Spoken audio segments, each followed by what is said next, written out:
After the big autumn storms in September and October, November so far has turned out to be very quiet across the Alps, at least meteorologically speaking. Space weather, on the other hand, has been a whole different story. A number of mass coronal ejections has led to some incredibly impressive auroras which have been visible right across the Alps. It's pretty remarkable to see auroras, i.e. the Northern Lights, this strong so far south. So yeah, there's been some really spectacular images visible across the webcams on all the ski centres around the Alps. And this has been helped, of course, by the clear skies which have been prevalent throughout the Alps.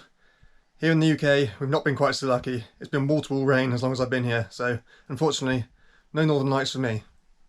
After the last big storm at the end of October, we've seen predominantly high pressure across the Alps, with only a couple of relatively minor, weak weather fronts crossing the region, bringing small or localised accumulations of fresh snow.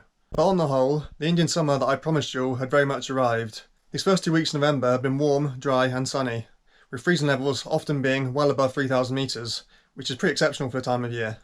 But while it's been pleasantly warm in the Alps, spare a thought for people across on the northern edge of the Pyrenees, where in recent times they've experienced temperatures as high as 29 degrees, which is pretty exceptional for mid-November. That is down in part to the Föhn effect, but it's also just the fact that it's been very warm for quite a long time now. We've had a strong southerly airflow, with our air coming all the way up from the tropics. With these high freezing levels in the Alps, we have of course seen a steady loss of the snow which fell a couple of weeks ago. On the whole, the snow line has now gone up above 2,000 metres. But that said, we still have retained plenty of snow above 2,000 metres, and in some places below 2,000 metres.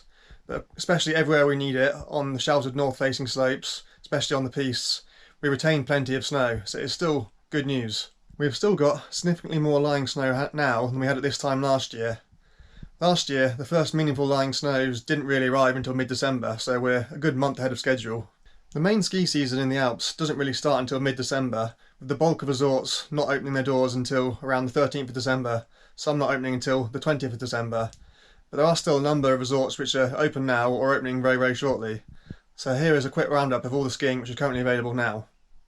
Starting with France, and despite it being the country with the highest elevation ski resorts in the Alps, it has become in recent years the last major alpine ski nation to get its ski resorts up and running, and this year is no different.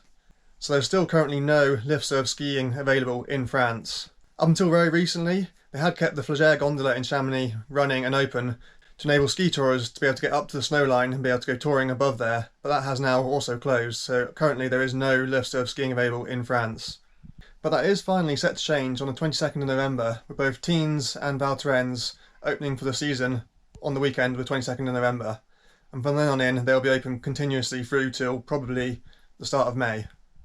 Potentially, we might also see some lift-serve skiing available in the Chamonix Valley at Grand Montet. From the weekend of the 21st or 22nd of November, they are provisionally hoping to open at weekends only for those first 2 or 3 weeks. It remains to be seen if that will actually happen. Every season they hope to start opening at weekends in November. It very rarely actually happens.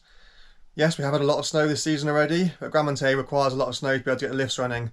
There's not a huge amount of snowmaking available up there, and it's very exposed to a northwest wind, so it quite often loses a lot of snow as well. So while it is possible that they will be open this coming Friday, the 21st of November, I still think it's quite unlikely at the moment.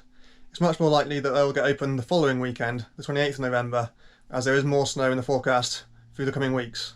And then from Saturday the 29th of November, both Val d'Isère and Les Deux Alpes are set to open for the start of their winter 2025-26 ski season, and likewise with Teens and Val Thorens, they will then be open continuously all the way through until their season ends in late April or early May.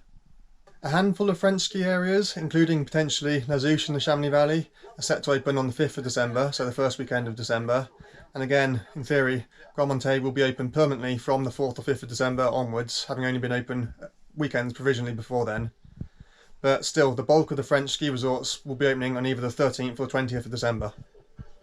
Moving across to Switzerland, remarkably, Verbier were able to open over a month ahead of schedule, which is pretty phenomenal really, albeit only at weekends. But there, the lifts have been running on Saturdays and Sundays since the 1st of November, and there's already a decent number of lifts and pistes available, which is great news for the start of the season. Switzerland already had 4 ski areas open or partially open in October, with Zermatt, Saas-Fee, Engelberg and St. Moritz all opening either continuously or just on set days, i.e. weekends. Since then, a further 4 resorts have opened, offering, again, skiing either full-time or just at weekends. So these include Muren, Glacier 3000, Davos and Lenzerheide, which are all opening a limited number of pistes and runs. So currently, Switzerland has the highest number of open or partially open ski areas across the Alps, although albeit some of them have still got very, very limited terrain available. Italy currently has 3 ski areas open. Firstly, Valsenales, which has been open since mid-September. No doubt some of you would have seen my road trip video from there from a couple of months ago. Solden, or Solder, not to be confused with Solden in Austria.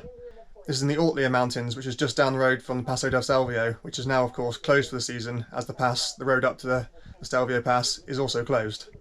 And that is potentially the biggest ski area which is currently open, with 20 out of 44 kilometres of piste currently open, which is a pretty good total for this time of the year. And then finally, the lifts in Brulcervinia have reopened again, meaning the link up to the Kleine Matterhorn and the Matterhorn Glacier Paradise is now open, and so it is now possible to ski up on the glacier next to the Matterhorn from the Italian side. Granted, most of the skiing available is still on the Swiss side of the border, but technically that is now an Italian ski area which is open. And last but not least, of course, we have Austria, which is the home of the autumn skiing in the Alps. There, they already had 7 resorts open from mid-October.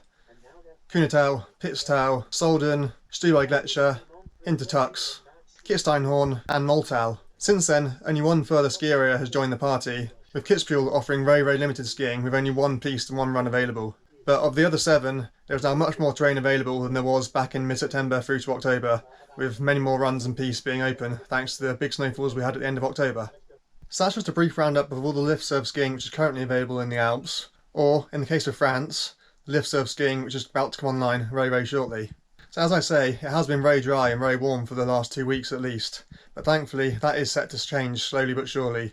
We are starting to see now some very strong signals from much colder weather coming down from the north across the whole of the Alpine region. No huge snowfall totals in the forecast as of yet, but fingers crossed that will change, and we'll definitely start to see a gradual accumulation of snow over the coming weeks now. Up until the end of this week, freezing levels are still going to be at or around 3,000 metres, and indeed even above 3,000 metres in some instances.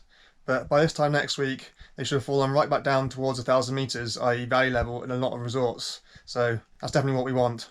It's uncertain how long this cold spell will last, but it is looking increasingly likely that we are set to see a return to a more mobile westerly pattern, with a stronger jet stream and lower pressure of course. And while at times that may well mean that it is quite warm again, at the very least that does mean there's more precipitation on the way in the longer term forecast now. So even if it does mean that it's going to be rain down at valley level and down at resort level in some ski areas, at the very least we'll be getting more snow up on the mountain, up on the higher runs. So, while we're still not quite there yet, things are definitely starting to ramp up across the Alps, and the main ski season is just around the corner now, so we'll all be skis down in the snow before you know it. I'm still in the UK for another week or 2, but as soon as I am back, again towards the end of November, but certainly by the start of December, I'll be starting up my weekly snow sports again in Anger, based in Chamonix, but not exclusively in Chamonix. I'll cover the surrounding resorts as well. So again, if you want to stay up to date with how the snow conditions are developing across the Alps, particularly the Western Alps, but I will also include other areas as well when appropriate, then of course you know what to do. Stay tuned for the rest of my videos.